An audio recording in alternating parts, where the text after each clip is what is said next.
কিছু দূর যাওয়ার পরেই সাফিনা রাদিয়াল্লাহু তাআলা আনহু দেখতেছে সামনে একটা হিংস্র বাঘ। সামনে যখন বাঘ দেখলো, বাঘকে ডাক দিয়ে বলে, ও হিংস্র প্রাণী, আমি আল্লাহ রাসূলের বিশিষ্ট এক সাহাবী সাফিনা রাদিয়াল্লাহু তাআলা, আমার কিছু কাজ ছিল এজন্য দেরি হয়ে গেছে। তুমি বাঘ, তোমাকে আমি আদেশ করতেছি, আমার পয়গম্বর নবী আলাইহিমুস সালাতু ওয়াস সালাম যেদিকে রওনা হয়েছে, যেদিকে গিয়েছে, আমাকে ওই দিকের পথটা দেখাইয়া দাও, আমি ওই দিকে যাব। সাহাবায়ে কেরাম কেমন ঈমান এনেছেন, আল্লাহ তাআলার পয়গম্বর নবী আলাইহিমুস সালাতু ওয়াস সালাম এক সাহাবী ছিল, বিখ্যাত সাহাবীর নাম হলো সাফিনা রাদিয়াল্লাহু তাআলা আনহা। সময় সংক্ষিপ্ত, অল্প বলে আমি শেষ করে দেব বয়ান ইনশাআল্লাহ। এই সাফিনা রাদিয়াল্লাহু তাআলা আনহু এর নামকরণ কেন হলো? সাফিনা মানে পানির জাহাজ, অর্থাৎ পানিতে চলে। এই সাফিনা রাদিয়াল্লাহু তাআলা আনহু সবারই খেদমত করত, যেগুলো সাহাবায়ে কেরাম ছিল তাদের খেদমত করত। কোথাও যুদ্ধে যাবে, এই যুদ্ধের যে সরঞ্জাম ছিল এই সবগুলো তিনি বহন করত।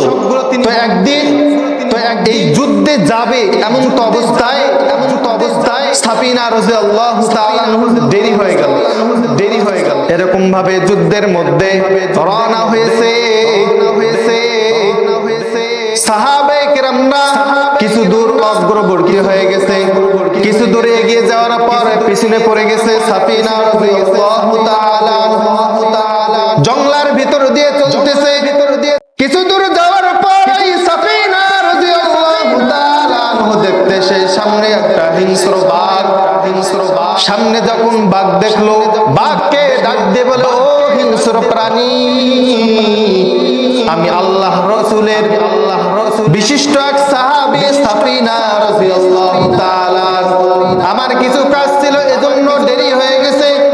তুমি বাঘ, তোমাকে আমি আদেশ করতেছি, আমার পয়গম্বর নবী আলাইহিমুস সালাতু ওয়াস সালাম যেদিকে রওনা হয়েছে, যেদিকে গিয়েছে, আমাকে ওই দিকের পথটা দেখাইয়া দাও, আমি ওই দিকে যাব।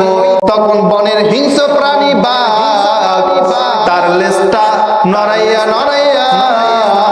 যেদিকে আল্লাহ তাআলার পয়গম্বর নবী আলাইহিমুস সালাম গিয়েছে ওই দিকে রাস্তা দেখাই দিয়েছে। আল্লাহ তাআলা বলেন, ঈমান আনো, আমিনু কামা আমানান নাস, ওই সকল লোকদের মতো যাদের কথা বনের হিংস্র প্রাণী বাঘ পর্যন্ত শুনে। সুবহানাল্লাহ। তাহলে কাদের মতো ঈমান আনতে হবে?